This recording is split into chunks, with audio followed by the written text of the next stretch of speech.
이건 제 목소리가 아닙니다. 아들의 주머니에서 나온 위임장이 찢어져 있었습니다. 통장 잔고는 눈 깜짝할 사이에 사라졌고 집 문 앞에는 낯선 사람들이 서 있었습니다. 과연 이 녹음 파일이 모든 것을 뒤집을 수 있을까요? 엄마 그냥 도장만 찍어주세요. 그렇게 믿었던 사람이 그렇게 소중히 여겼던 가족이 사실은 제 노후를 파탄내기 위해 거짓말을 쌓아올리고 있었다는 걸 알게 될 줄이야. 그 시작은 너무나 평온했고 모든 신호는 오히려 사랑으로 보였습니다. 오늘도 아침 해가 창가로 비칠 때면 저는 남편 철수 씨와 함께 30년째 살아온 우리 집 정원을 바라보곤 했어요. 철수 씨는 이제 몇 달 남지 않은 퇴직을 앞두고 했었고 저는 당뇨와 고혈압 약을 챙겨 먹으며 우리 둘의 노후를 준비하는 일상에 안주하고 있었죠. 자식들은 다 컸고 이 집만큼은 우리가 평생을 바쳐 마련한 안식처라고 생각했습니다. 아들 대성이는 사업가라 바쁘지만 가끔 찾아와서는 엄마 아빠 퇴직하시면 제가 잘 모실 테니까 걱정 마세요 라고 말하곤 했어요. 그 말 한마디 한마디가 그렇게 든든할 수가 없었습니다. 그러던 어느 날 대성이가 부인 세연 씨와 함께 유난히 반가운 얼굴로 찾아왔어요. 손에는 고급 과일 바구니와 함께 두꺼운 서류 봉투가 들려 있었죠. 엄마 아빠 좋은 소식이에요. 대성이는 테이블에 서류 봉투를 내려놓으며 환하게 웃었습니다. 저희 회사에서 새로 하는 프로젝트인데 바로 우리 동네의 재개발 정보를 먼저 접하게 됐어요. 우리 집이 포함된 지역이에요. 철수 씨가 안경을 쓰고 서류를 들여다보며 물었습니다. 재개발? 우리 동네가? 네 아빠. 아직 공식 발표 전이지만 신뢰할 수 있는 정보입니다. 이왕 퇴직하시는 김해 아빠 명의로 투자에 참여하시면 나중에 보상금 받으실 때 엄청난 수익이 생길 거예요. 저는 그저 좋은 기회가 생겼구나 싶었어요. 아들이 아버지를 위해 일을 알아봐주는 거라니 얼마나 든든한 일인가 싶었죠. 세연 씨도 옆에서 저희가 다 알아서 도와드릴 테니까 부모님은 안심하시고 서류만 좀 확인해 주세요 라고 말하며 다정하게 웃었습니다. 서류는 영어와 한자가 섞인 복잡한 문서였고 가운데 위임장이라는 제목의 한글 페이지가 몇 장 끼어 있었어요. 대성이는 그 부분만 가리키며 설명했습니다. 이건 그냥 투자 설명회에 아빠 대신 제가 참석할 수 있게 하는 위임장이에요. 복잡한 내용은 제가 다 듣고 정리해서 아빠께 자세히 보고 드릴게요. 철수 씨는 아들을 한 번도 의심해 본 적이 없었죠. 평생 얼굴 붉힐 일 없이 성실하게 살아온 가장이었고 아들은 늘 아버지를 존경해 왔으니까요. 그는 고민하는 기색도 없이 도장을 꺼내 들었습니다. 그래 내가 알아서 잘하겠지. 아빠는 네 말 믿는다. 도장이 찍히는 소리가 탁탁 울렸어요. 저는 그 순간 왜인지 모를 가벼운 불안이 스쳤지만 금방 사라졌습니다. 우리 아들이잖아. 우리를 해칠 리가 없어. 며칠 후 철수 씨가 퇴직금을 관리하는 통장을 확인하다가 무심코 중얼거렸어요. 이상하네. 퇴직금이 들어온 건 맞는데 잔액이 좀 안 맞는 것 같아. 왜요? 실수했어요? 2억 원 정도가 빠져나간 흔적이 있어. 이체 내역에는 투자금이라고만 나와 있네. 저도 함께 통장 내역을 살펴보았어요. 철수 씨가 말한 대로 거액이 빠져나간 기록이 있었죠. 하지만 그때 대성이의 전화가 걸려왔습니다. 아빠 통장 보셨죠? 제가 말씀드렸던 재개발 투자 1차 금액이 그거예요. 서류에 아빠 도장 찍으신 거투자 동의서도 포함되어 있었어요. 빠른 게 좋아서 미리 진행했어요. 이제 곧 설명회도 있고 그때 자세한 계획서 들을게요. 말은 그럴듯했어요. 서류를 제대로 읽지도 않고 도장을 찍은 건 우리 잘못이기도 했고 아들이 그걸 악용할 거란 생각은 꿈에도 못했죠. 철수 씨는 고개를 끄덕였습니다. 알았다. 네가 알아서 하려무나. 그러고는 저를 보며 안심시키듯 말했어요. 대성이가 그럴 아이가 아니야. 우리를 위해서 그런 거겠지. 저도 그렇게 생각하려고 노력했어요. 하지만 그날 이후 작은 이상한 점들이 하나둘 쌓이기 시작했습니다. 우리 딸 미영이가 평소보다 자주 집에 전화를 걸어왔어요. 엄마 요즘 몸은 괜찮아요. 라는 안부 인사 뒤에는 묘한 망설임이 느껴졌죠. 어느 날은 이렇게 말했어요. 엄마 오빠가 요즘 부모님 집 일로 자주 오나요? 왜? 무슨 일 있어? 아니요, 그냥요. 오빠 차에서 이상한 서류 본 것 같아서요. 재개발, 뭐 그런 말이 써있는. 저의 가슴이 조금 내려앉았지만 곧 합리화했어요. 재개발 투자 서류를 차에 두고 다니는 게 뭐 그리 이상하겠어. 아들 일이라서 그런 거겠지. 그러던 중재가 정기적으로 다니는 병원에서 주치의 선생님께서 특별한 얘기를 꺼내셨어요. 진료 후 선생님께서 진지한 표정으로 말씀하셨죠. 환자분 요즘 스트레스 많이 받으시는 것 같아요. 가족분들과 무슨 일이 있으신 건 아니죠? 최근에 가족분들이 저한테 따로 문의하신 적도 있고 특히 기억력이나 판단력 관련해서 걱정된다는 연락을 받았습니다. 저는 어리둥절했습니다. 가족이요? 누가요? 자세한 건 말씀드리기 곤란하지만 가족 간에 숨기고 계신 진단서 같은 건 없으시죠? 만약 있으시면 꼭 함께 상담받으시는 게 좋습니다. 진단서? 저는 아무런 진단서도 받은 기억이 없었습니다. 그런데 의사 선생님의 말씀은 마음 한구석에 걸렸어요. 집에 돌아와서 철수 씨에게 물어봤지만 그는 당황한 기색만 보일 뿐 무슨 소리야. 네가 무슨 진단서를 받았겠어. 라고 얼버무렸죠. 그리고 그 주말 가족 단톡방에 뜻밖의 파일 하나가 올라왔습니다. 가족 부양 및 재산 관리 계획서라는 제목이었어요. 올린 사람은 대성이었습니다. 저는 호기심에 파일을 열어보려 했는데 채팅창이 갑자기 뒤숭숭해지던 이 파일이 삭제되었어요. 대성이가 급히 연락이 왔죠. 엄마 아빠, 실수로 올렸어요. 아직 검토 중인 초안인데 잘못 올라갔네요. 나중에 최종본으로 다시 공유드릴게요. 단톡방에는 며느리 세연씨 의협역 실수했네요 라는 글이 대성의 메시지 바로 아래 떴지만 그 뒤로 딸 미영의 반응은 없었습니다. 오히려 미영이에게 개인적으로 문자가 왔어요. 엄마 저 파일 꼭 한번 보세요. 제가 캡처해뒀어요. 그 캡처 화면을 보는 순간 저의 손이 떨리기 시작했습니다. 문서 안에는 우리 집 주소와 추정 가격이 적혀 있었고 상속 시 선분배 비율이라는 항목 아래 아들 대성에게 유리한 숫자들이 나열되어 있었죠. 가장 아래에는 부모님 요양시설 견학 일정이라는 작은 메모도 있었습니다. 이 모든 것이 아직은 먼 미래의 이야기처럼 쓰여졌지만 그 계획성이 오히려 섬뜩하게 다가왔어요. 그런데 그 파일이 삭제된 지 몇 시간도 지나지 않아 며느리 세연 씨에게서 딸 미영에게 보낸 문자, 메시지가 제게 전달되는 일이 벌어졌습니다. 미영이 우연히 세연 씨의 핸드폰을 보다가 제게 알리지 말라고 당부하는 그 메시지를 발견한 거였죠. 미영은 차마 직접 말하지 못하고 핸드폰 화면을 캡처해서 제게 보냈습니다. 화면에는 이렇게 적혀 있었어요. 미영아 엄마 병원 갈 때 같이 가자. 오빠가 무서워. 그 한 줄의 문자가 지금까지 쌓여오던 모든 작은 의심들을 단단한 불안으로 바꾸어 놓았습니다. 대성이는 왜 무서운 존재가 된 걸까? 세연 씨는 대성을 두려워하면서도 왜 그와 함께 우리에게 거짓말을 하고 있는 걸까? 저는 창밖을 바라보며 오늘 아침까지도 느꼈던 평온이 허상이었을지도 모른다는 생각에 가슴이 답답해졌습니다. 철수 씨는 여전히 아들의 말을 믿고 있었지만 그의 퇴직금 통장에서 사라진 이 어권의사 선생님의 수상한 언급 갑자기 나타났다. 사라진 계획서. 그리고 며느리의 그 절박한 문자. 모든 조각들이 서로를 향해 조금씩 움직이고 있었고 그 중심에는 제가 목숨처럼 믿었던 우리 아들이 서 있는 것만 같았습니다. 하지만 아직은 확신할 수 없었어요.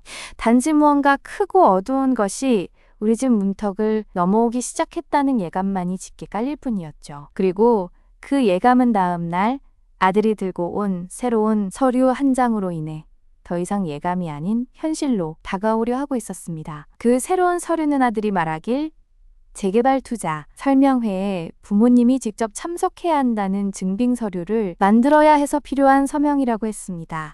대성이가 아침 일찍 찾아왔을 때 남편은 아직 잠자리에서 일어나지 않은 상태였어요. 저는 부엌에서 아침 준비를 하고 있었는데 대성이 유난히 진지한 얼굴로 거실 테이블에 서류 뭉치를 펼쳤습니다.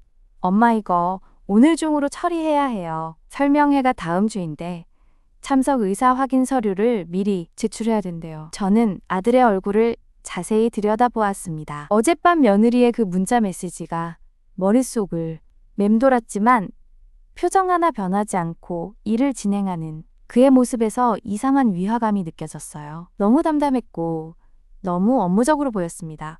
무슨 서류인데 그렇게 복잡해? 제가 물었을 때 대성이는 몇 장의 문서를 집어 들고 저에게 다가왔습니다. 별거 아니에요. 그냥 이 집이 재개발 대상지라는 걸 확인하는 서류랑 부모님이 직접 설명회에 참석한다는 동의서, 그리고 아참, 투자금 관련해서 아버지 통장에서 나간 2억 원의 대안 확인서도 같이 필요하대요. 그게 있어야 본격적으로 투자자 명단에 올라간다네요. 투자금 확인서. 그 말이 들리자마자 가슴이 철렁 내려앉았습니다. 아직 그 2억 원이 실제로 어디에 투자되었는지 아니면 아들의 손을 거쳐 다른 곳으로 흘러갔는지 확인도 못한 상태였거든요. 그런데 확인서라니. 그런 서류는 아버지랑 상의도 해봐야 하고 일단 통장 내역부터 확인이 필요한 거 아니니? 제가 조심스럽게 말을 꺼내자 대성이는 살짝 눈살을 찌푸렸습니다. 그 순간 그의 표정에서 스쳐 지나간 불편한 기색이 제 눈에 선명하게 들어왔어요. 엄마, 그런 걸 일일이 따지면 기회를 놓친다니까요. 지금 같은 기회는 평생에 한 번 오는 거예요. 아버지는 벌써 다 동의하셨고 도장도 찍으셨잖아요. 엄마만 믿고 따라오시면 된다니까. 그는 말끝을 살짝 올리며 다그치는 어조였습니다. 평소에는 그렇게 말하지 않았을 텐데 어쩐지 조바심이 느껴졌어요. 그때 잠자리에서 막 일어난 남편이 거실로 나왔습니다. 왜 이렇게 시끄러워? 대성이 왔구나. 아버지 마침 좋아요. 이 서류 엄마가 좀 망설이시는데 아버지가 설명해 주세요. 시간이 없다니까요. 대성은 아버지에게 서류를 건네며 재빨리 말을 이었습니다. 철수 씨는 안경을 쓰고 서류를 훑어보더니 고개를 끄덕였어요. 이거 그냥 확인하는 서류 아니야? 별거 아니네. 여보, 그냥 도장 찍어주게. 대성이 말한 대로 하면 돼. 남편은 아들의 말을 의심할 생각조차 없는 듯했습니다. 저는 입안이 바짝 마르는 느낌이 들었어요. 아들의 손에 이미 도장을 찍어준 서류가 무엇인지도 모르는데 또 다른 서류에 무심코 도장을 찍으라고 말하는 남편이 안타깝고 동시에 답답했습니다. 여보, 잠깐만 그 서류 자세히 보셨어요?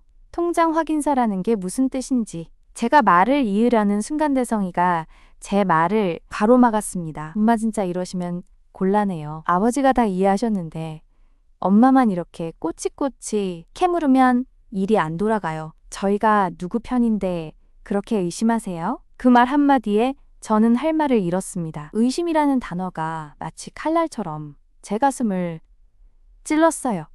어머니가 아들을 의심한다는 것 그 자체가 죄악인 것처럼 느껴졌거든요. 하지만 그 순간 며느리 세연 씨 오빠가 무서워라는 문자가 다시 떠올랐습니다. 아니, 의심하는 게 아니라 확인이 필요하다는.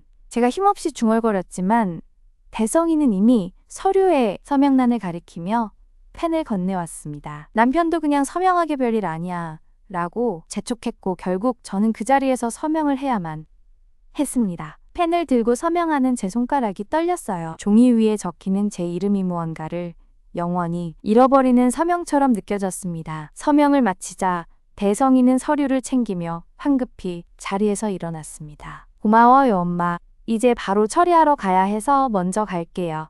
그리고 엄마 병원 진료는 다음 주로 미루는 게 좋을 것 같아요. 설명의 날짜랑 겹칠 것 같아서. 그는 아버지에게 인사한 후 문을 나서버렸습니다. 저는 멍하니 닫히는 문을 바라보고 서 있었어요. 병원 진료를 미루라고? 그건 무슨 말이지? 제 건강 상태는 조금이라도 미루면 안 되는 상황이었는데 여보, 대성이 말한 대로 하면 될 거야. 너무 걱정 마. 남편이 제 어깨를 토닥이며 말했지만 그 위로의 손길이 오히려 불안을 가중시켰습니다. 그날 오후 저는 혼자서라도 무언가를 확인해 보기로 마음먹었어요. 먼저 남편의 퇴직금 통장 내역을 인터넷 뱅킹으로 확인하려 했지만 비밀번호를 몰랐습니다. 남편은 평소에 그런 걸 알려주지 않았거든요. 대신 제 병원 진료 예약을 확인하려 병원에 전화를 걸었습니다. 네, 김빈원 씨 진료 예약이요? 다음 주 수요일 오후 2시로 되어 있습니다. 잠시만요. 오늘 아침에 예약 변경 요청이 들어왔네요. 다음 달로 미뤄졌습니다. 순간 제 혈액이 얼어붙는 것 같았어요. 변경? 누가 변경 요청을 했죠? 가족분이신 것 같아요. 성함이 김대성 씨라고 하셨습니다. 아들이 제 병원 진료를 제 동의 없이 미룬 것입니다. 왜? 설명회와 겹친다는 이유만으로? 아니면 제가 병원에 가는 것이 그의 계획에 방해가 되기 때문일까요? 그때 문득 주치의 선생님이 하셨던 말이 생각났습니다. 가족분들이 무언가를 숨기고 계신 것 같다. 그 무언가가 제 진단서와 관련이 있다면 저는 즉시 병원으로 직접 가기로 결심했습니다. 예약이 없어 도주치의 선생님께 부탁하면 만나 뵐 수 있을 테니까요. 집을 나서기 전 저는 딸 미영에게 전화를 걸었습니다. 미영아, 엄마 지금 병원에 가려는데 혹시 시간 괜찮니? 전화 나투에서 미영은 잠시 침묵하더니 목소리를 낮춰 말했어요. 엄마, 저 지금 회사인데 엄마 혼자 가시는 게 좋을 것 같아요. 제가 같이 가면 오빠가 또 뭐라고 할까봐. 무슨 말이야? 세연이가 보낸 문자 엄마도 봤다. 대성이 왜 무서운 건지 엄마한테 말해줄 수 없니? 제 목소리가 다급해졌습니다. 미영은 한숨을 내쉬었어요. 엄마, 저도 자세히는 몰라요. 그런데 오빠가 엄마 아빠 집 계약서 같은 그걸 자주 들여다 보고 요양원 홍보물 같은 것도 차에 두고 다니는 것 같았어요. 그리고 엄마 말씀드리기 무서운데 오빠가 엄마 건강이 안 좋으시니까 앞으로 법적으로 결정할 수 있는 사람을 미리 정해놓는 게 좋다 그런 말을 세연 언니한테 하는 걸 제가 우연히 들었어요. 미영의 말이 끝나자 저는 서서히 주저앉을 것만 같았습니다. 법적으로 결정할 수 있는 사람? 요양원? 이 모든 것이 제 건강과 연결되어 있다는 생각에 어지러웠어요. 제가 정말 모르는 사이에 아들의 손에 모든 결정권이 넘어가고 있는 걸까요? 알았어, 엄마 알겠다. 미영아 고마워. 전화를 끊고 저는 병원으로 향하는 버스에 올랐습니다. 버스 창밖으로 스쳐 지나가는 거리가 흐릿하게 보였어요. 평생을 자식들을 위해 살아왔는데 그 자식 중 하나가 이제 제 노후와 생명을 좌우할 권한을 노리고 있다는 생각에 가슴이 찢어지는 것 같았습니다. 병원에 도착해 주치의 선생님 진료실 앞에서 기다리고 있을 때 제 핸드폰이 진동했습니다. 보낸 사람은 며느리 세연 씨였어요. 문자 메시지였습니다. 어머니 죄송합니다. 제가 할 말이 있습니다. 오늘 저녁에라도 만나주시겠어요? 대성 오빠 모르게요. 문자를 읽는 순간 손끝이 저려왔습니다. 세연 씨가 결국 무언가를 털어놓으려 하는 것 같았어요. 저는 간단히 알겠다고 답장을 보냈습니다. 진료실에 들어가자 주치의 선생님은 반가운 미소를 지어 보이셨지만 금세 진지한 표정이 되었어요. 어서 오세요. 예약은 다음 달로 되어 있는데 무슨 일로 오셨나요? 선생님, 저 지난번에 말씀하셨던 거 기억나세요? 가족들이 숨기고 있는 진단서 말입니다. 그게 제 거 맞죠? 선생님은 잠시 말없이 저를 바라보시더니 깊은 한숨을 내쉬었습니다. 네, 본인께서 알아야 할 권리가 분명히 있습니다. 가족분들이 당장 알리지 말아달라고 특히 강하게 부탁하셔서 말씀을 드리지 못했는데 혹시 가족 문제가 있으신가 보네요. 선생님은 컴퓨터를 몇 번 클릭하시더니 프린터에서 종이 한 장이 인쇄되어 나왔습니다. 그것을 저에게 건네시며 말씀하셨어요. 기억력과 인지기능 검사 결과경도 인지장애에 소견이 나왔습니다. 아직 초기 단계이고 적절한 관리와 치료로 진행을 늦출 수 있습니다. 하지만 선생님은 잠시 멈추시고 제 눈을 똑바로 보셨습니다. 법적으로 본인의 의사결정 능력에 문제가 있다고 판단될 만한 수준은 절대 아닙니다. 그런데 가족분, 특히 아드님께서는 이 결과를 가지고 앞으로를 대비한 법적 조치에 대해 여러 차례 문의를 하셨습니다. 제가 그럴 필요 없다고 말씀드렸지만 굉장히 집요하게 물어보시더군요. 종이를 들고 있는 제 손이 떨리기 시작했습니다. 검은 글자들이 흔들리는 것 같았어요. 경도 인지장애. 그 단어와 함께 아들이 법적으로 결정할 수 있는 사람을 미리 정해놓는 게 좋다고 말했다는 미영의 이야기가 겹쳐졌습니다. 그는 제2 작은 건강 문제를 제 권리를 빼앗을 핑계로 이용하려 하고 있었습니다. 선생님, 이 결과를 가족이 몰래 숨기고 계셨다는 말씀이시죠?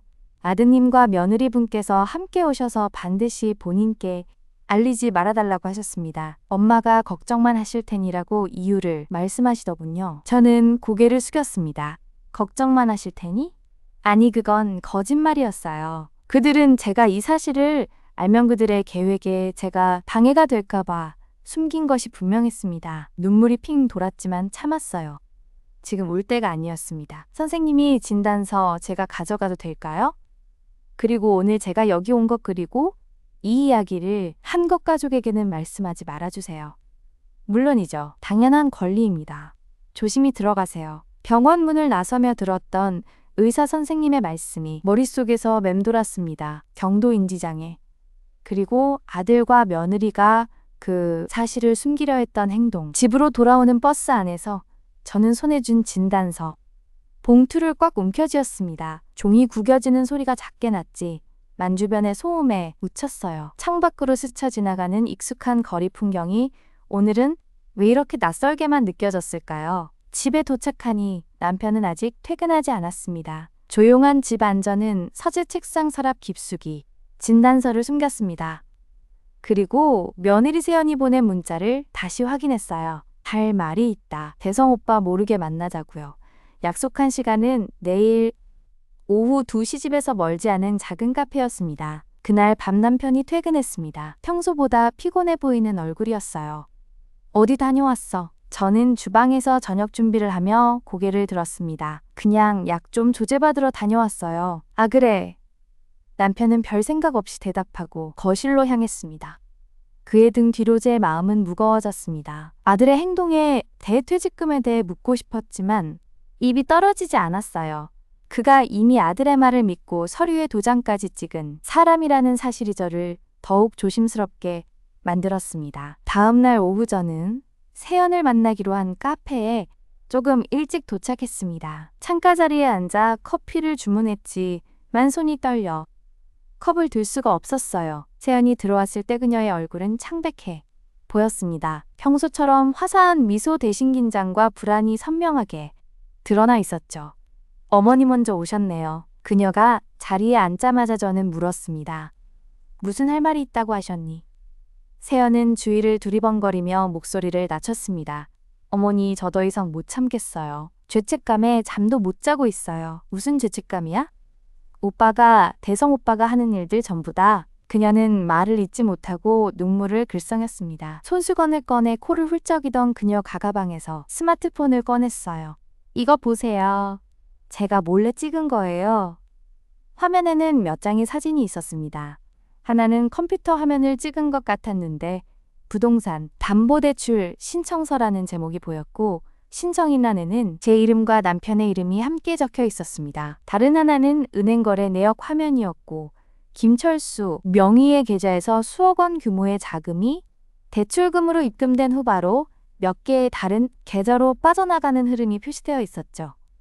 이게 무슨 뜻이야, 세연? 오빠가 어머니랑 아버지 도장받아서 한 게 재개발 투자 같은 게 아니에요. 세연의 목소리가 떨렸습니다.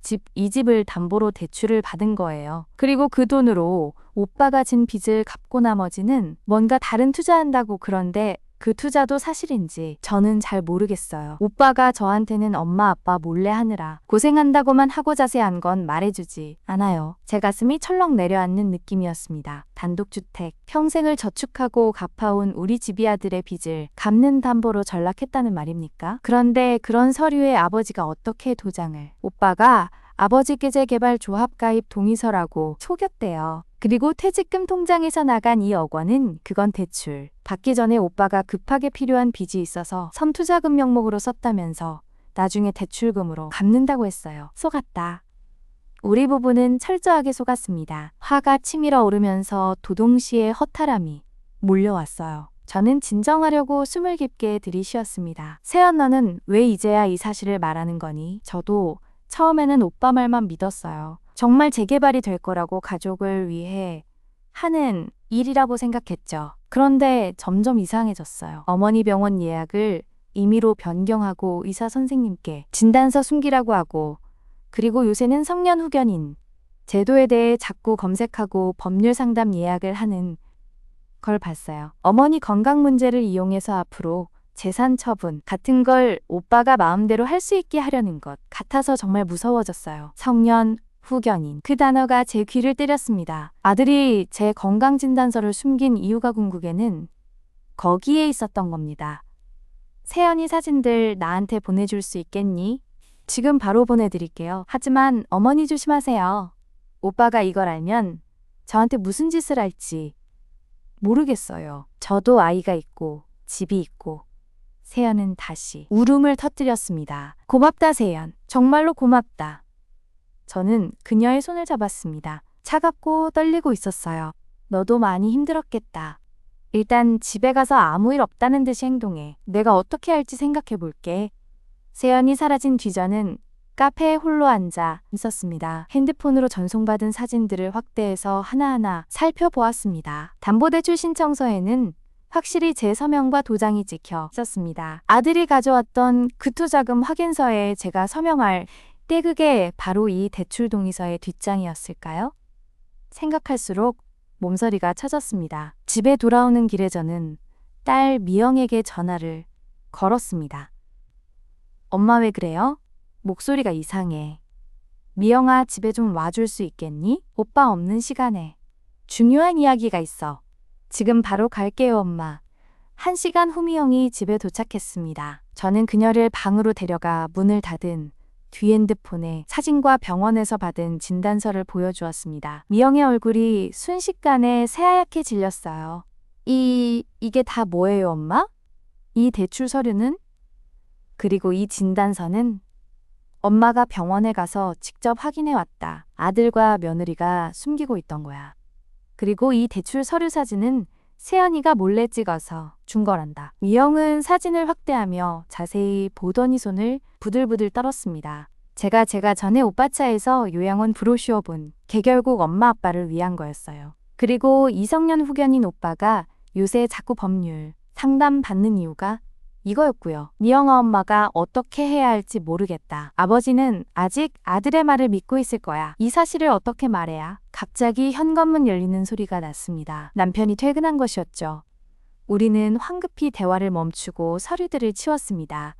왜 방에 들어가서 이야기해? 미영이 왔구나. 남편이 방문을 열고 안을 들여다보았습니다. 그의 표정은 평소와 다름없었지만 제 눈에는 그 안에 숨겨진 무관심이 보이는 것만 같았어요.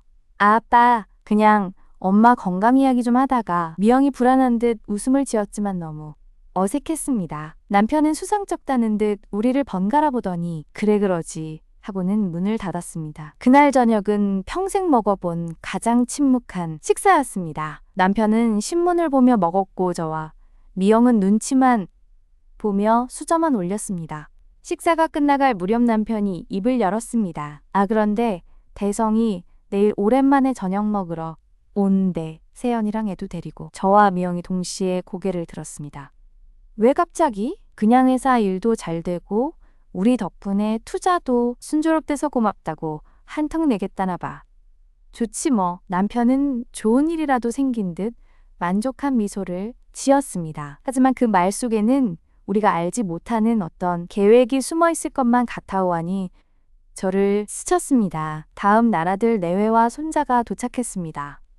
대성은 유난히 밝은 표정으로 비싸 보이는 과일, 바구니와 건강보조제를 들고 왔습니다. 엄마, 아빠, 오랜만에 다 같이 먹자 해서요. 세연이 특제 갈비찜 준비했어요. 그의 태도는 평소와 달리 유달리 친절하고 부드러웠습니다. 하지만 저는 그 표정 뒤에 숨은 계산적인 눈빛을 읽을 수 있었어요. 식사 준비를 하며 세연과 마주쳤을 때 그녀는 고개를 젖히며 제 눈을 마주보지 못했습니다. 식탁에 둘러앉아 음식을 먹기 시작했지만 공기는 무거웠습니다. 대성이 먼저 말을 꺼냈습니다. 아빠 퇴직금 투자한 거처 수익이 나기 시작했어요. 차곡차곡 불어날 거예요.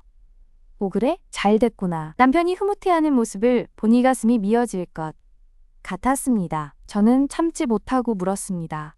대성아, 그 투자라는 게 정확히 뭐니? 서류도 다시 한번 볼 수 있을까? 순간 대성의 얼굴에 살짝 경계심이 스쳤습니다. 엄마 왜 갑자기 그런 걸 묻세요? 복잡한 사업상 내용인데 엄마가 알 필요 없어요. 아빠랑 제가 다 처리하고 있잖아요. 엄마도 이 집 주인이니까 집과 관련된 일이라면 알아야지 않니? 제 목소리가 평소보다 단호하게 들렸는지 식탁 분위기가 굳어졌습니다. 남편이 중재하려는 듯 말했습니다. 여보, 대성이 잘하고 있으니까 믿고 맡기라니까. 네가 몸도 안 좋은데 스트레스 받지 말고. 몸이 안 좋아서 그런 거야. 저는 그 자리에서 일어나 방으로 가려 했습니다. 잘 먹겠다. 그때 대성이 말했습니다. 목소리는 낮았지만 확고했습니다. 엄마, 사실 오늘 올 때 한 가지 이야기하려고 했어요.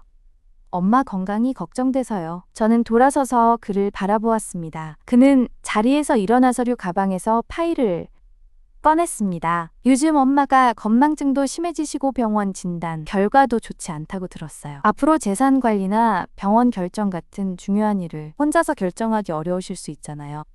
그래서 미리 성년 후견인을 지정해 두는 게 좋을 것 같아서 법률 상담도 받고 서류도 준비해 봤어요. 남편이 당황한 표정으로 대성을 바라보았습니다. 성년 후견인? 그게 무슨... 아빠 엄마가 만약 판단력이 흐려지시면 누가 엄마를 위해 금융거래나 치료를 결정해 줄 거예요? 그걸 법적으로 미리 정해두는 제도예요. 저나 아빠가 그 역할을 하면 가장 안전하지 않을까 해서요. 저는 그 파일을 바라보며 전율을 느꼈습니다. 식탁 위에 내려진 그 파일은 마치 검은 빛을 머금은 거울 같았습니다. 대성의 말이 끝나자방 안은 묵묵부답이었어요. 손자는 할머니를 힐끔 보다가 어머니의 눈치를 살폈고 세연은 고개를 푹 숙인 채 숨소리조차 죽인 듯했죠. 남편 철수 씨는 멍하니 아들을 바라보며 입을 다물고 있었습니다. 성년 후견인. 제가 그 단어를 천천히 발음하자 대성은 미소를 지었어요. 그 미소는 평소의 다정함과는 달리 냉정한 계산이 스며든 듯 보였습니다. 네 엄마, 엄마를 보호하기 위한 제도예요. 서류만 작성하시면 돼요. 제가 다 준비해 왔어요. 저는 자리에서 일어나 그 파일을 집어들었습니다. 종이 냄새가 코를 스쳤어요. 첫 페이지를 넘기자 성년 후견인 지정 신청서라는 제목 아래 후견인 후보자란에 김대성이라는 이름이 이미 기재되어 있었습니다. 그리고 피후견인 즉 저의 건강 상태라는 경도 인지장애라는 진단명이 명시되어 있었죠. 그 옆에는 제 주치 성함이 적혀 있었지만 서명은 없었습니다. 이 진단명은 어떻게 알았니 대성아? 제 목소리는 놀랍도록 차분하게 들렸어요. 대성은 잠시 당황한 기색을 보였지만 금세 태연한 얼굴로 되돌아왔습니다. 병원에서 연락이 왔어요. 가족에게 알려야 한다고. 거짓말. 한마디가 칼처럼 식탁 위를 가르며 떨어졌습니다. 모두의 시선이 저에게로 쏠렸어요. 대성의 눈이 동그래졌습니다. 엄마 무슨... 주치의 선생님께서는 내가 진단서를 숨기라고 강하게 부탁했다고 하셨다. 네가 알리지 말라고 했다는 거다. 그런데 어떻게 네가 병원 연락을 받았니? 대성의 얼굴이 굳었습니다. 그는 세연을 힐끔 쳐다보았고 세연은 몸을 움츠렸어요. 남편이 혼란스러운 표정으로 저를 바라보았습니다. 여보 무슨 소리야? 진단서가 뭐야? 저는 남편을 똑바로 보았습니다. 여보 저는 지난번에 병원에 직접 가서 진단서를 받아왔습니다. 경도인지 장애촉이라는 진단이에요. 하지만 그건 아들이 말하는 것처럼 제 판단력을 잃게 할 만한 수준이 절대 아니라고 의사 선생님이 분명히 말씀하셨어요. 그런데 대성이는 그 진단서를 숨기고 이걸 이용해서 성년 후견인을 지정해 제 권리를 박탈하려 하고 했어요. 엄마, 그게 무슨 말씀이세요? 대성이 벌떡 일어나며 소리쳤습니다. 그의 얼굴은 붉어졌고 눈에는 당황과 분노가 스쳤어요. 저는 엄마를 걱정해서 한마디 한 거예요. 엄마가 그렇게 오해하시다니. 오해. 저는 가슴속에서 끓어오르는 것을 참으며 핸드폰을 꺼냈습니다. 세연이 보내준 사진을 확대해서 남편에게 보여주었어요. 그럼 이건 뭐니? 부동산 담보대출 신청서. 우리 집을 담보로 대출을 받았어. 신청인은 나와 너희 아버지야. 그리고 이 거래 내역 대출금이 들어오자마자 내 계좌로 빠져나갔지. 네가 가져왔던 서류는 재개발 투자 서류가 아니라 이 대출 서류였어. 맞지? 화면에 비친 서류를 보자 남편 철수 씨의 얼굴이 순식간에 새하얗게 질렸습니다. 그는 안경을 벗고 화면을 파고들듯이 들여다보았어요. 그의 손이 떨리기 시작했습니다. 대성아, 이게 뭐야? 이게 사실이야? 대성은 입을 다물고 있었습니다. 그의 눈동자가 급하게 움직이며 변명을 생각하는 것이 선명했죠. 그때 조용히 있던 딸, 미영이 일어섰습니다. 오빠, 나도 다 안다. 내 차에 있던 요양원 브로슈어도 봤어. 엄마 아빠를 위해 상담한 거지? 그리고 가족 단톡에 올렸다가 지운 그 계획서 상속, 분배를 미리 네게 유리하게 해놓은 거. 나는 캡처해뒀어. 미영이 자신의 핸드폰을 테이블 위에 내려놓았습니다. 캡처 화면이 선명하게 보였어요. 대성의 얼굴에 핏기가 싹 가셨습니다. 아빠죠, 저는 정말 가족을 생각했어요. 재개발이 사실이에요. 그런데 자금이 급해서 임시로 대출을 나중에 다 갚을 거예요. 그의 변명은 허망하게 공중에 흩어졌습니다. 남편 철수 씨는 천천히 고개를 들어 아들을 바라보았습니다. 그의 눈에는 평생 처음 보는 차가운 실망과 분노가 서려 있었어요. 임시로?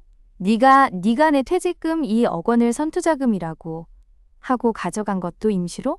그리고 우리 집을 담보로 대출을 넣어서 그 돈으로 네 빚을 갚았다는 거냐? 철수 씨의 목소리가 깔렸습니다. 그것은 분노보다 더 깊은 무엇인가가 무너지는 소리였어요. 아빠 제발 믿어주세요. 저는 믿어? 내가 평생을 네 믿음 하나로 살아왔다 이 자식아. 철수 씨가 주먹으로 식탁을 내리쳤습니다. 접시들이 덜컥거려 고손자는 울음을 터뜨렸습니다. 세연이 황급히 아이를 안으며 벌떡 일어났지만 발걸음이 뿌리 박힌 듯 움직이지 않았어요. 너 때문에 우리 노후가 어떻게 되는 줄 알아? 이 집은 네 엄마와 내가 피땀 흘려 마련한 집이야. 그걸 네가 담보로? 그리고 네 엄마 건강까지 이용해? 철수 씨의 눈에서 눈물이 맺혔지만 그는 스스로 닦지도 않았습니다. 내가 얼마나 너를 믿었는데, 얼마나 자랑스러워했는데. 그 순간 대성의 태도가 확 변했습니다. 당황과 변명에서 차가운 체념으로 바뀌는 것이 느껴졌어요. 그는 고개를 숙이더니 비웃는 듯한 숨소리를 내쉬었습니다.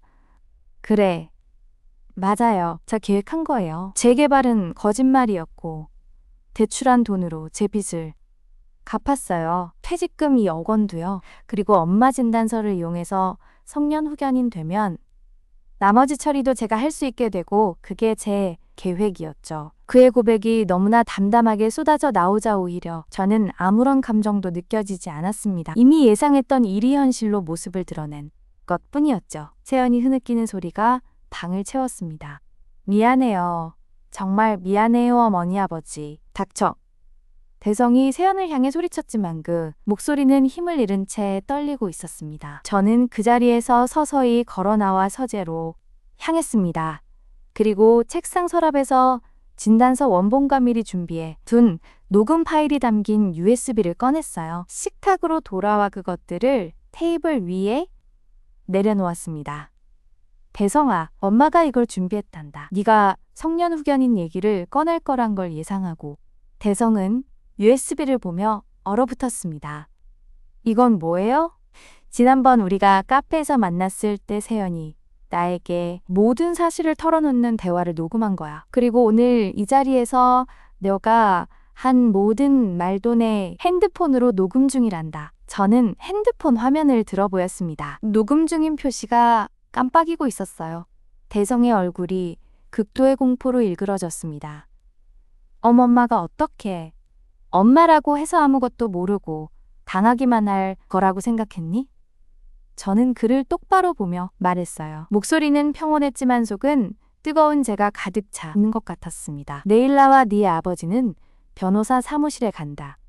이 모든 증거를 가지고. 그리고 그 대출 서류는 사기로 인한 무효라고 주장할 거야. 네가 속여서 받아낸 도장이니까. 안 돼요. 엄마 제발. 그렇게 하시면 저는 망해요. 빚 때문에 정말 죽을 거예요. 대성이 비로소 무너졌습니다. 그는 바닥에 주저앉아 울부짖었어요. 하지만 그 눈물은 이제 후회보다는 두려움에서 나오는 것처럼 보였습니다. 남편 철수 씨가 다가와 제 어깨에 손을 올렸습니다. 그의 손이 떨리고 있었지만 그 안에는 확고한 결의가 느껴졌어요. 여보 미안하다. 내가 눈이 멀었어. 저는 고개를 저었습니다. 지금 그 말이 필요한 때가 아니었어요. 저는 주저앉아 있는 아들을 내려다보며 말했습니다. 대성아, 엄마는 너를 사랑한다. 하지만 사랑한다고 해서 내가 한 잘못을 덮어줄 수는 없어. 너는 법적으로 너의 행동에 책임을 져야 해. 그리고 그 빚, 우리 집 담보대출로 생긴 우리의 빚 내가 갚아야 할 우리의 돈 반드시 돌려받을 변호사 선생님과 상의해서 방법을 찾겠다. 그리고 세연을 바라보았습니다. 그녀는 아이를 꼭 안은 채 고개를 들 용기도 없는 듯했어요. 세연아, 고맙다. 네가 마지막에 용기를 내줘서 더 큰 피해를 막을 수 있었어. 하지만 너도 그 과정을 알고도 침묵했던 죄는 있다. 그건 너 스스로가 마음에 두고 살아야 할 일이야. 그날 밤아들 내외는 집을 떠났습니다. 대성은 비틀거리는 걸음으로, 세연은 울먹이는 아이를 안고 뒤따랐죠. 문이 닫히는 소리가 났을 때 집안은 고요에 잠겼습니다.